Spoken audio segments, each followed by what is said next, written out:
Hey there, Baltimore. Let's get back to it. I've been planning this for a while. I'll admit, I'm a little behind schedule, but I did have some medical things that I had to take care of. I did read that the algorithms like it when you include a local sponsorship. So this neck is brought to you by the University of Maryland Medical Center.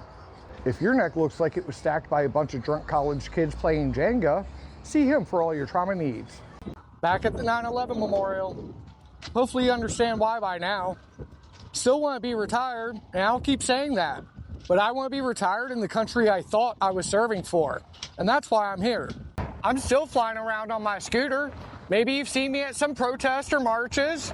I've been spending a lot of time in the streets meeting with you all. We call that being on the deck plates. Now, I am not implying that any of our leaders are on the Epstein list. But since people are running around campaigning again, I'm still waiting on accountability. I'd like to know if any of their donors are on it. Seems reasonable to me. Let me give you a hint, Baltimore. We're all being screwed by the same people. We just need leaders willing to stand up and say it. So what do you say, Baltimore? Does it seem like it was a bad idea for our government and our media to be run by the same group of corrupt billionaires? I feel like we should try something different. This is the craziest thing I've ever heard a chief executive officer of a company say before. This is Palantir Technologies chief executive officer, Alex Karp, and they were having like a shareholders meeting. And I want you to listen to what he said to the shareholders. Alex, as always, we have a lot of individual investors on the line. Is there anything you'd like to say before we end the call? We're doing it. We're doing it. And I'm sure you're enjoying this as much as I am.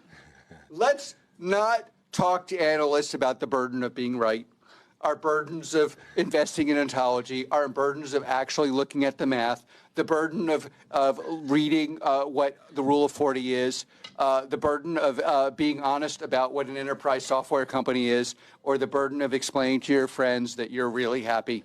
We partner with the very best in the world, and when it's necessary to scare our enemies and on occasion kill them, on occasion kill them, on occasion kill them. And we hope you're in favor of that. We hope you're enjoying being a partner, and we're really happy and very, very focused on what we're doing. Thank you for your time. Thank you. That concludes Q&A for today's call.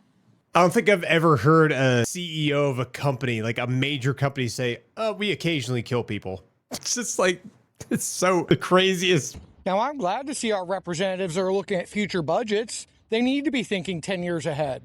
But it also seems worth noting that our corrupt as fuck president is just creating his own currencies. So maybe we should account for that. While we're all arguing over nickels and dollars, what happened to that $18 trillion that was brought in tariff revenue? 12 billion. We took in tremendous amounts of money. We're taking in money because of the tariffs, and really jobs are coming in through the roof, and we have factories being built all over the country. As an example, in the last administration, less than $1 trillion in 4 years. We've taken in $18 trillion plus in 11 months. We haven't included the 12th month yet. Was that all bullshit? Powers.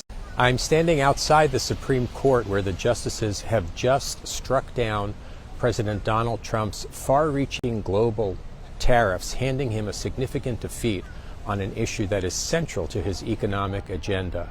Donald Trump just had his biggest loss of the second term on this Supreme Court case, basically overruling most of the tariffs he's trying to do. I'm just coming off the set where we've been covering this. This ruling basically says the president doesn't have this power. The only power to do tariffs comes from the Congress. The president doesn't have it. And it was 6-3, which means that he lost badly. That includes the Chief Justice, who's a Republican appointee, and Gorsuch, who, of course, was appointed by Donald Trump on the court.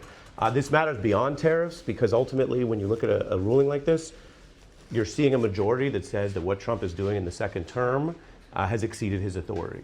How many more times are we going to let the global elite wreck their economy and then expect us to pay for it? How about this time? We don't let the billionaires and the bankers be the ones that get bailed out. All right, Baltimore, be louder, be more proactive, be more GOAT. Catch you in the next one.